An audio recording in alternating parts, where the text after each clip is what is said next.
السلام علیکم دوستو، معلومات کی دنیا میں خوش آمدید۔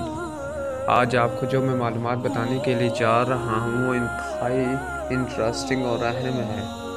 تو چلو دوستو، ویڈیو شروع کرنے سے پہلے اگر آپ نے اس چینل کو سبسکرائب نہیں کیا تو چینل کو سبسکرائب کریں تاکہ ہماری آنے والی ویڈیوز آپ تک پہنچتی رہیں۔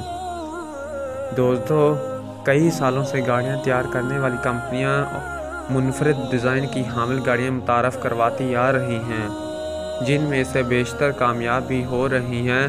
لیکن کیا آپ 20ویں صدی کی عجیب و غریب ڈیزائن کی حامل ان گاڑیوں سے واقف ہیں جو آج کے دور میں موجودہ گاڑیوں کی مانند بالکل بھی نہیں تھی؟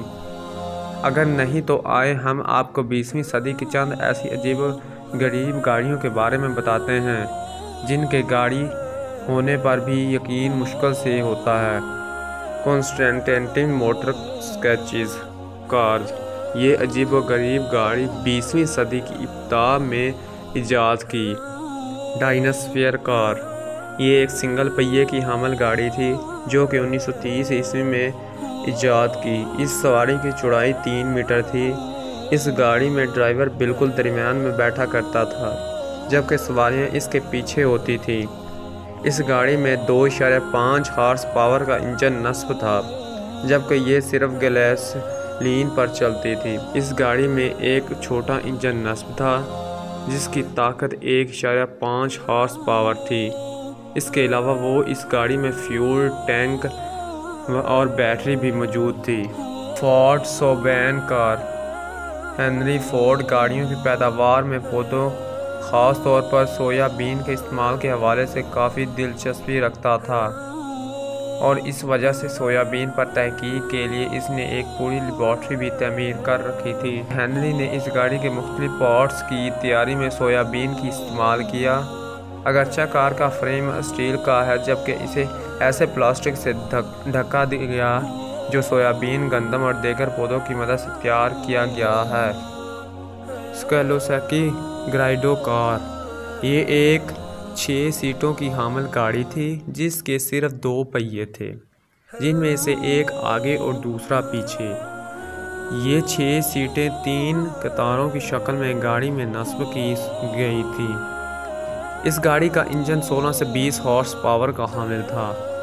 تعجب کی بات یہ ہے کہ 2 پہیوں کے باوجود یہ گاڑی موڑ کاٹتے ہوئے اپنے توازن برقرار رکھتی تھی، یہاں تک کہ 6 سواریوں کے باوجود اس کے الٹنے کا کوئی خطرہ موجود نہیں ہوتا تھا۔ Prop cars. 20ویں صدی میں متعدد ایسی گاڑیاں ایجاد کی گئیں جن میں جہاز کے پنکھے کے پروں کی طرح پر نصب ہوتے تھے، تاہم حفاظتی خدشات کے تحت کسی بھی گاڑی کی پیداوار وسیع پیمانے پر ممکن نہ ہو سکی۔ البتہ 19ویں صدی کی ابتدا میں ایجاد کی جانے والی ایک ایسی ہی کار ضرور مقبول ہوئی جسے فرانس کے ہیلیکا نے ایجاد کیا۔ یہ گاڑی 65 کلومیٹر فی گھنٹہ کی رفتار سے دوڑنے کی صلاحیت رکھتی تھی۔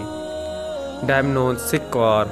3 پہیوں کی حامل اس گاڑی میں 11 افراد کے بیٹھنے کی گنجائش موجود تھی اور یہ گاڑی 1933 میں ایجاد کی گئی، لیکن بدقسمتی سے یہ گاڑی اپنی عجیب و غریب ڈیزائن کی بدولت چلنے میں غیر مستحکم نظر آئی۔ ابتدا میں اسے ایجاد کرنے والے اس گاڑی کی وسیع پیمانے پر پیداوار کے لیے فنڈ حاصل کرنے کے خواہش مند تھے، لیکن اب میں چند خطرناک حادثات پیش آنے کے بعد انہیں اپنی یہ خواہش ترک کرنا پڑی۔ آج اس گاڑی کا شمار دنیا کی بدترین گاڑیوں میں ہوتا ہے۔ اوکٹو آٹو۔ یہ گاڑی 1911 عیسوی میں تخلیق کی گئی تھی۔ اس گاڑی کے 8 پہیے تھے جن میں سے 4 آگے اور 4 پیچھے۔ اس گاڑی کے اگلے 4 پہیے موڑ کاٹنے کے لیے استعمال کیا جاتا تھا۔ ریونس کا دعویٰ تھا کہ ان کی تخلیق کردہ یہ 8 پہیوں والی گاڑی 4 پہیوں والی گاڑی سے زیادہ بہتر تھی۔ ٹکر کار۔ اس کار کو ٹکر ٹرابینڈو کے نام سے بھی جانا جاتا تھا۔ یہ گاڑی جنگ عظیم دوم کے اختتام کے فوراً بعد تیار کی گئی تھی۔ یہ گاڑی ایک پولیس افسر پریزنٹو ٹکر جو کار میکر میں تبدیل ہو گیا نے تیار کی۔ ٹکر اپنے ساتھ کسی کو پارٹنر نہیں بنانا چاہتا تھا، اس لیے ٹکر نے رقم کے حصول کے لیے اپنی کمپنی کی ڈیل شپ کے حقوق فروخت کیے۔ اس کار میں کئی ایسی خصوصیات تھیں جو اس سے قبل کسی گاڑی میں نہیں تھی، جیسا کہ حادثے کی صورت میں بچاؤ کے لیے ونڈ شیلڈ اور اشارے کے لیے استعمال کی جانے والی لائٹ وغیرہ۔